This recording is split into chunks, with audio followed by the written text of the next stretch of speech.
Baiklah, kita mulai ya. Bismillahirrahmanirrahim. Assalamualaikum warahmatullahi wabarakatuh.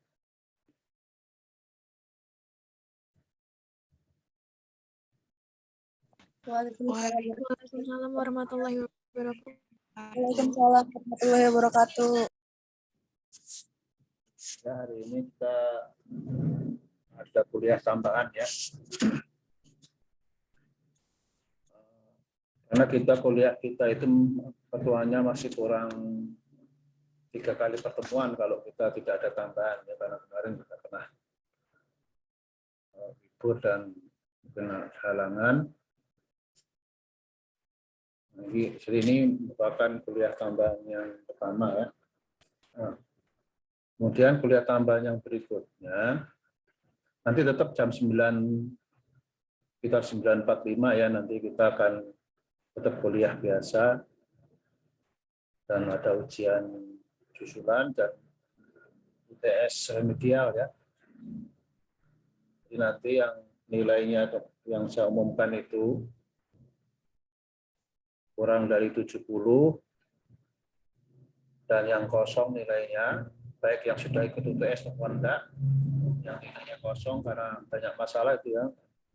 Ada yang tidak terbaca, ada yang kemudian terlambat mengirimkan, ada yang mungkin tidak ikut karena tidak punya KSM atau macam-macam kemarin waktu UTS. Sekarang pokoknya mereka yang tidak punya nilai ya itu ikut ujian susulan. Sedangkan yang nilainya udah keluar itu namanya ujian remedial.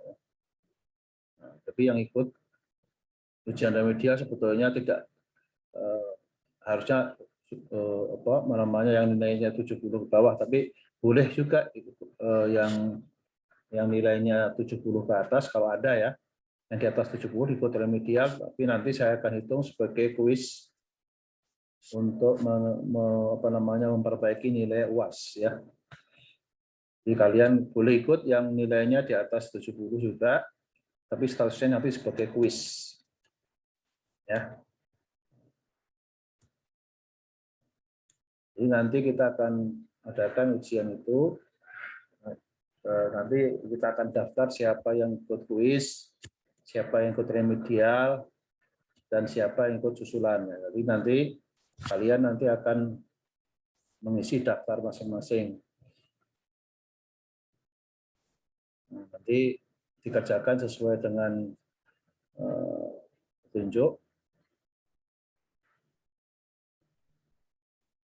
Dan jangan sampai nanti salah dalam mengirimkan, karena saya hanya mengoreksi, karena ini koreksinya harus cepat, karena ini memang waktu kita terbatas, jadi kirimkan ke WA saja. Ya, jadi kalau email itu boleh dikirimkan hanya untuk backup ya. Yang saya koreksi adalah nanti yang ada di WA. Sekaligus nanti tolong yang nama di grupnya itu, di nomornya belum ada nama yang jelas, tulis nama yang jelas di WA grupnya sehingga saya nanti mencarinya mudah.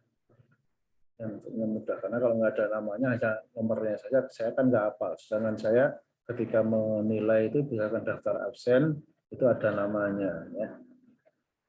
Jadi tolong nanti yang saja saudara kelewatan nanti gara-gara nomornya itu nggak ada namanya, saya lewati. Nggak ada namanya, bagaimana saya mau koreksi ini orang nomornya, WA-nya tidak ada namanya.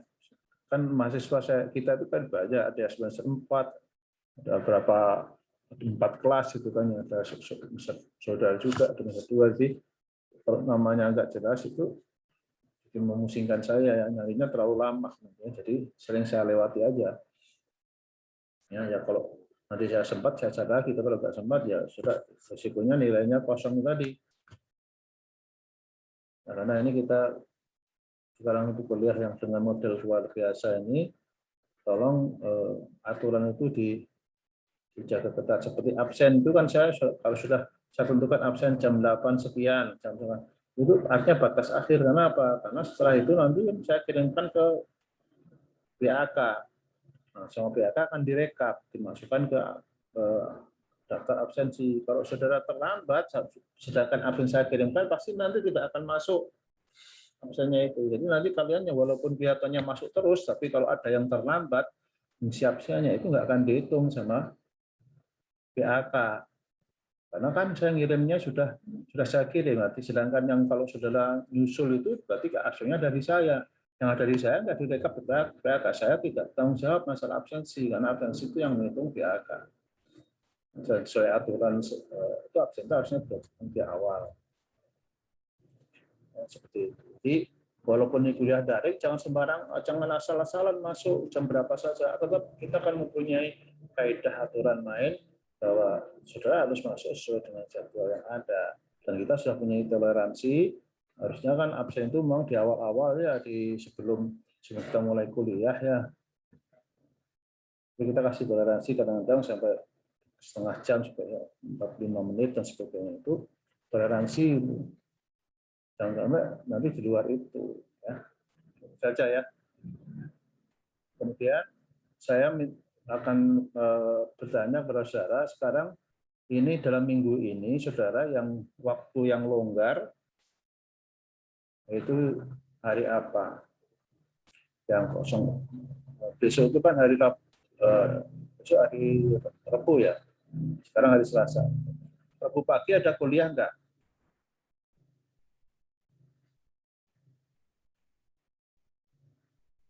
Halo? Orang salah satu jawab, Rabu pagi ada kuliah enggak? Rabu pagi. Suaranya putus-putus, Pak. Oh, suaranya putus.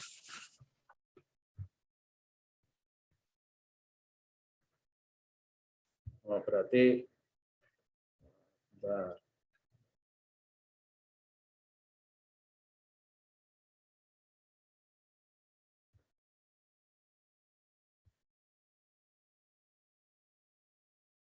Apa ke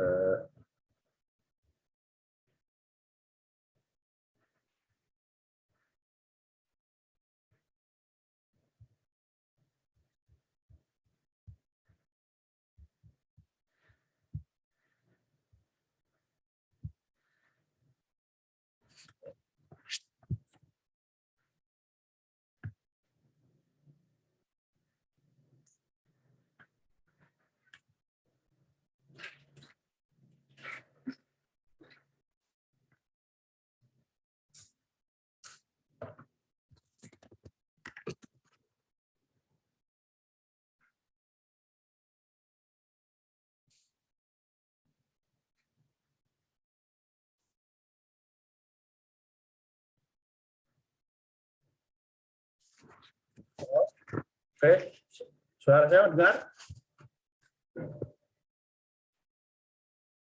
Halo? Halo? Masih putus-putus, Pak. Putus? Masih kurang jelas, Pak. Oke, kalau begitu saya kasih. Kita tunggu.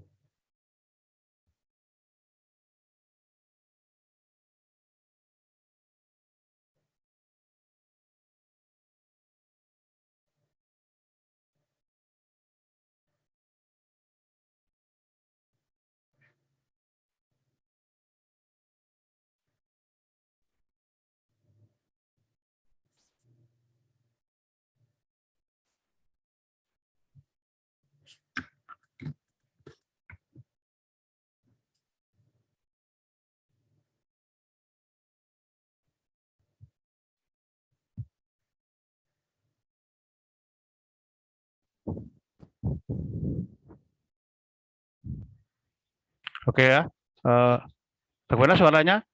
Bisa dengar? Jelas, Pak. Oke ya.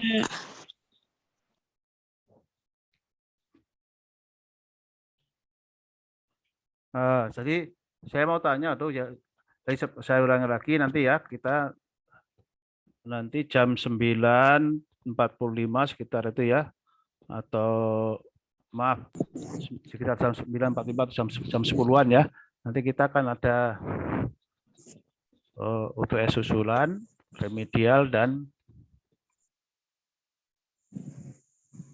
kuis ya. Sekaligus itu nanti susulan itu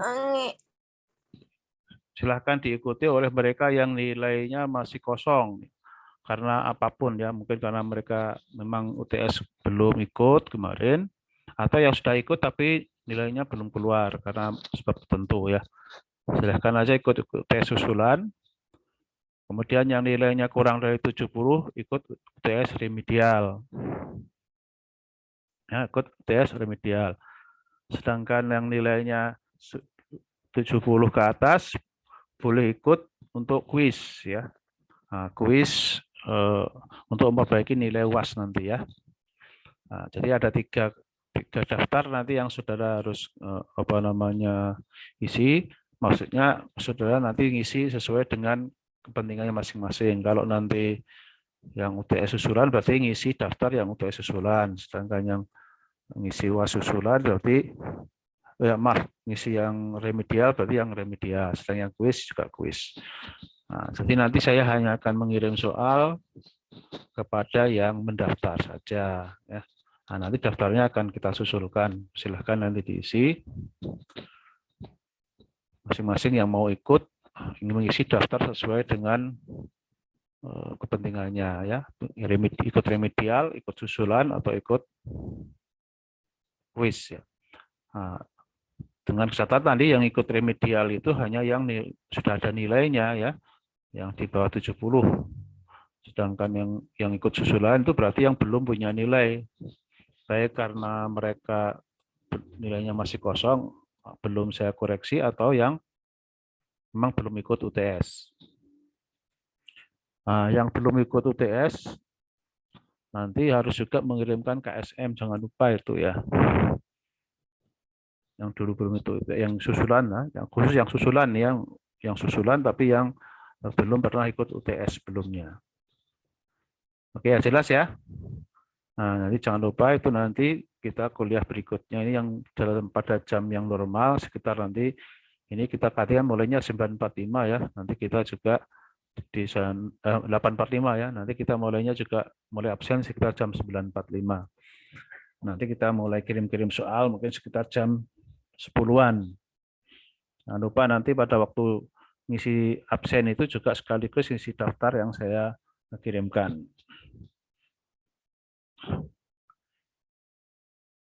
Oke ya, jelas ya. Ada pertanyaan untuk nanti ya pelaksanaan UTS ya. Karena ini rata-rata kan nilainya banyak di bawah 70 ya. Jadi kelihatannya banyak nanti yang ikut remedial itu. Nah, perhatikan itu ya, kesempatan saudara hanya ada itu untuk memperbaiki nilai.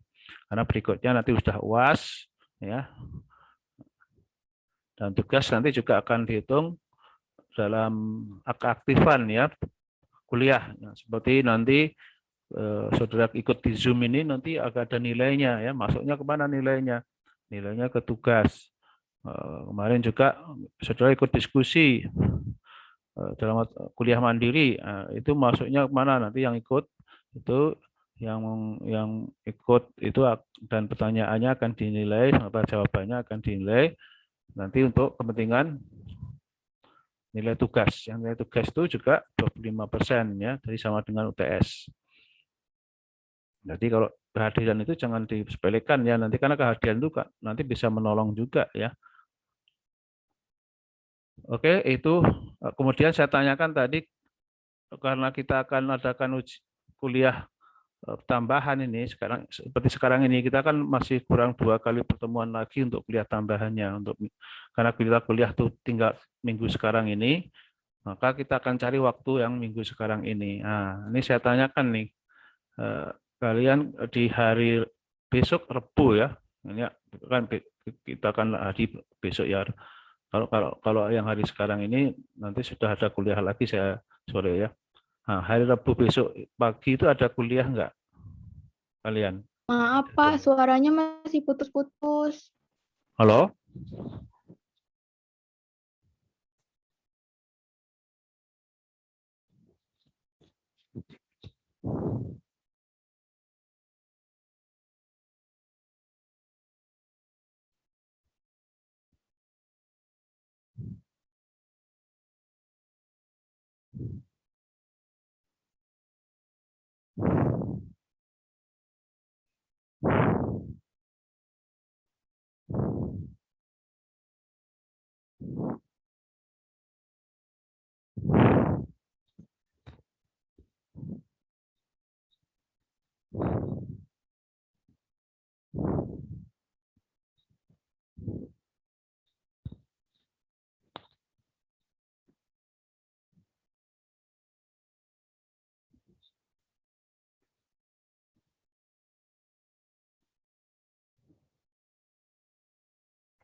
Halo, halo.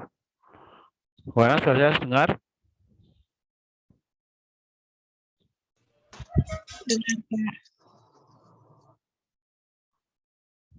Kalau semuanya terputus-putus, karena mungkin kalau terputus-putus itu mungkin karena Masih putus-putus, Pak, suaranya. semuanya Nggak masih semua. kedengeran. Yang lain juga sama. Belum jelas.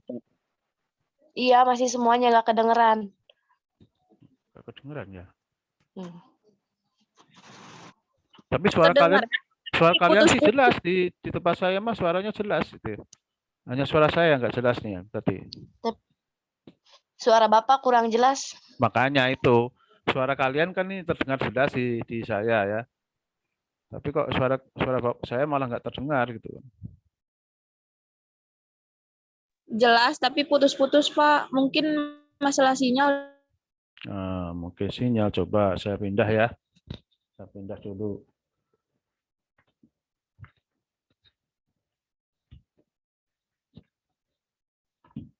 Saya pindahin dulu sinyalnya dulu. Ke yang lain.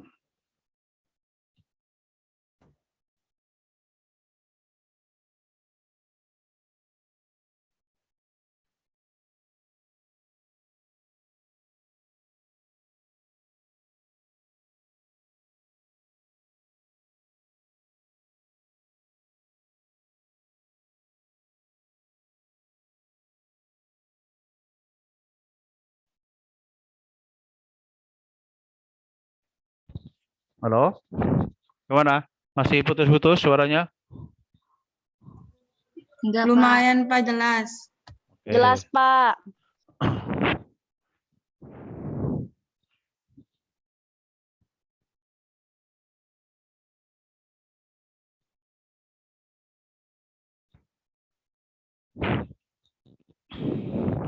Oke ya, kita mulai lagi ya. Jadi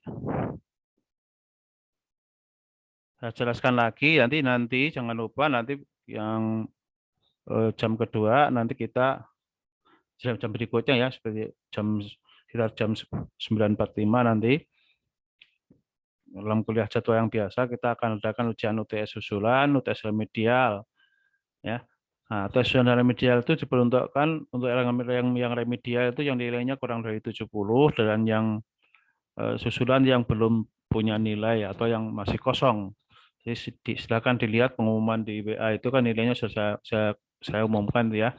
Yang nilainya kosong ikut UTS susulan. Nanti daftarnya nanti di UTS susulan. Sedangkan yang remedial nanti ikut di daftar yang remedial. Lalu yang nilainya atas 70 kalau mau ikut itu nanti masuk ke kuis ya. Untuk menambah nilai UAS ya. Nah, itu ya seperti itu. Nah, kemudian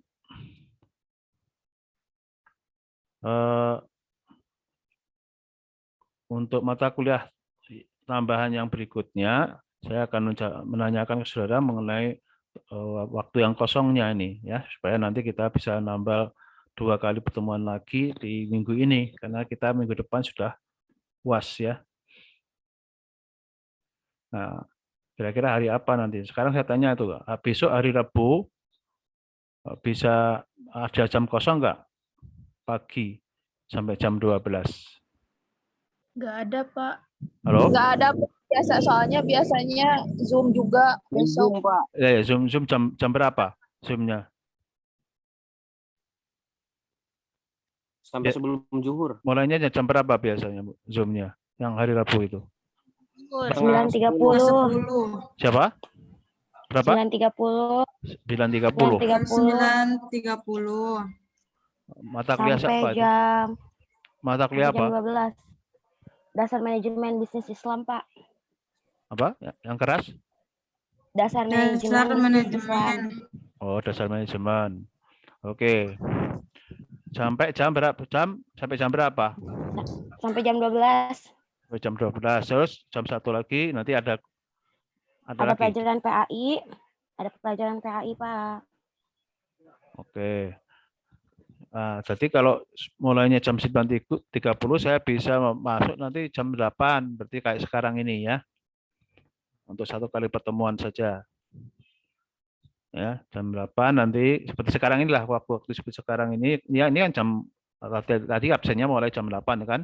Nanti jam 8.30 absen, habis itu nanti kita Zoom sampai jam 10 ya. Maaf, jam 9.30 ya, hanya 1,5 jam kita kan ya. Nah, ya, jadi nanti itu besok kita masuk jam 8 saja, seperti sekarang ini ya. Nah, nanti kita cari lagi waktu yang lain besok ya setelah kita kuliah tambahan.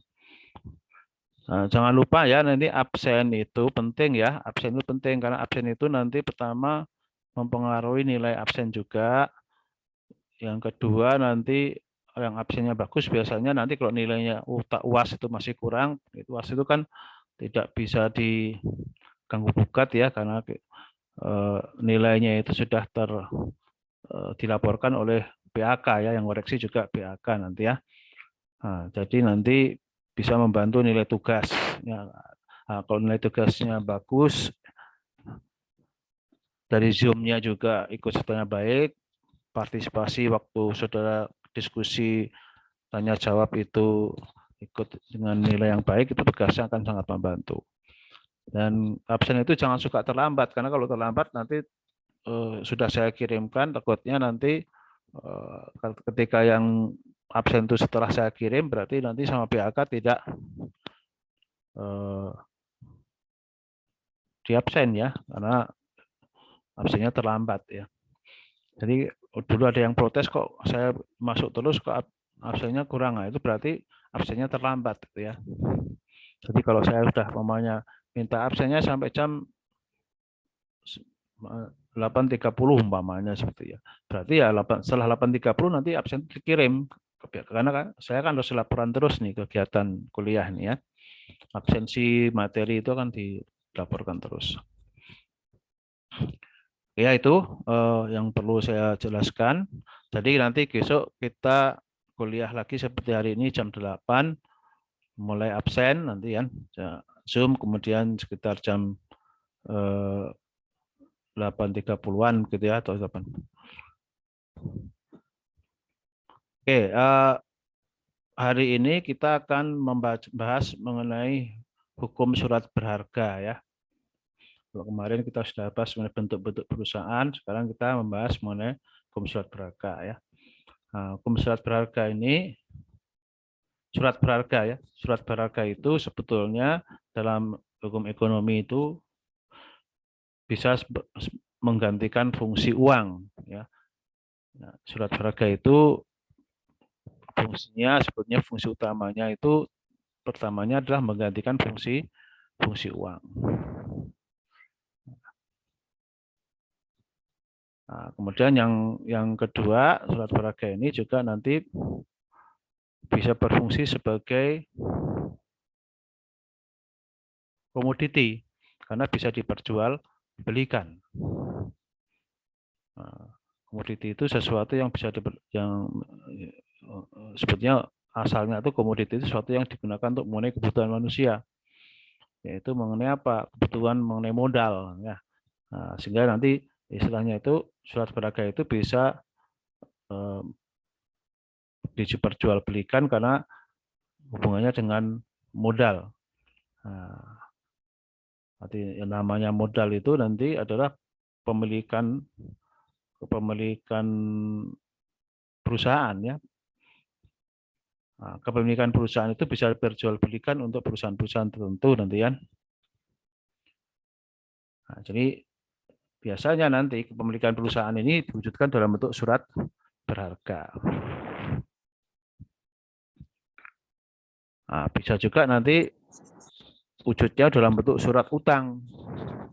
Ya, surat utang. Makanya surat berharga itu nanti kalau kita lihat dari sisi hasilnya bisa dibagi menjadi dua, surat berharga yang berpenghasilan tetap dan surat berharga yang penghasilan tidak tetap. Nah, bagaimana munculnya surat berharga? Ini yang penting karena nanti kalau saudara ingin membahas lebih lanjut mengenai jenis dan macam-macam surat berharga nanti bisa dibaca sendiri. Tapi yang penting ini yang saya jelaskan hari ini adalah bagaimana surat berharga itu muncul dan berfungsi. Nah, dalam perkembangan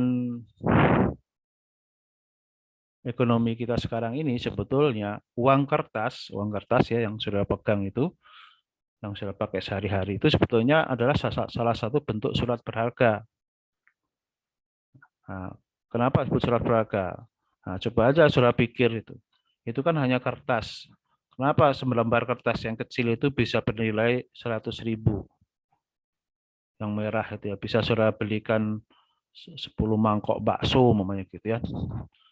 Kan kalau itu namanya kertas itu bukan dalam bentuk surat yang berharga, berarti kan nggak mungkin bisa harga 10 mangkok bakso. Kan kalau saudara tukarkan aja itu 10 mangkok bakso dengan buku, di mana buku itu kertasnya mungkin ada ratusan halaman, orang malah nggak mau.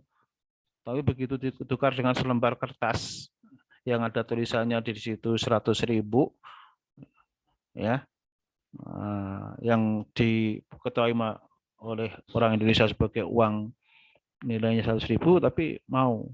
Nah, ini kan kalau secara fisiknya itu sebetulnya kertas yang 100.000 itu, yang nilainya 100.000 itu kan sebenarnya tidak mungkin nilainya 100.000.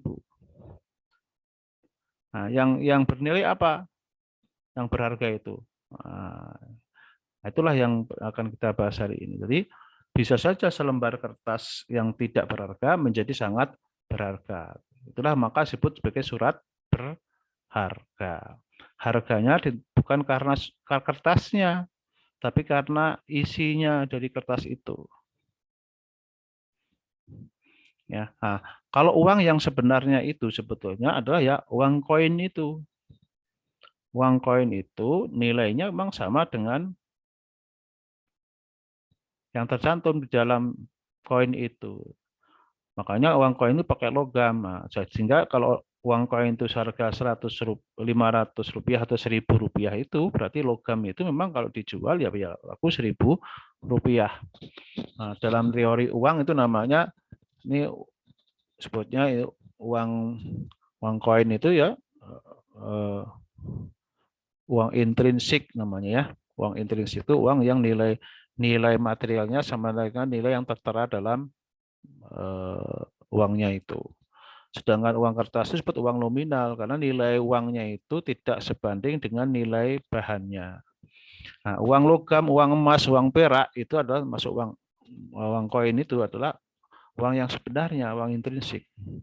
Itulah kenapa dalam hukum-hukum Islam ada yang menyatakan bahwa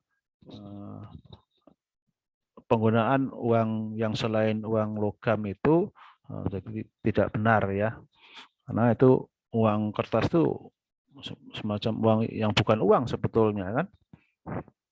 Nah, tapi kenapa disebut uang? Nah, itulah yang nanti kita akan bahas. Jadi intinya begini, asal uang kertas itu adalah sebenarnya surat jaminan, surat yang menyatakan bahwa negara itu memberikan saudara hak untuk menggunakan kertas itu sebagai surat berharga. Nah, dengan memberikan nilai kepada saudara itu, kalau uangnya 100.000 itu ya 100.000. Jadi yang membuat dia berharga itu jaminan dari pemerintah. Makanya itu ada tanda tangan di situ ya, supaya tidak dipalsukan nanti kan. Ada berbagai macam ciri-ciri yang ada di dalam surat berharga itu supaya kemudian nggak dipalsukan. Karena kalau dipalsukan berarti itu nanti tidak ada jaminan dari pemerintah, maka akan ditolak nanti biasanya kalau palsu. Jadi yang buat berharga itu kan security, maka yang disebut sebagai surat berharga itu security. Ya, surat yang seperti itu disebut security. Security itu secure itu kan aman, ya, sesuatu yang aman. Ya. Jadi surat-surat yang seperti itu disebut surat security, surat aman. Karena apa? Diamankan dengan berbagai macam syarat dan ciri dari surat itu ya nanti. Nah,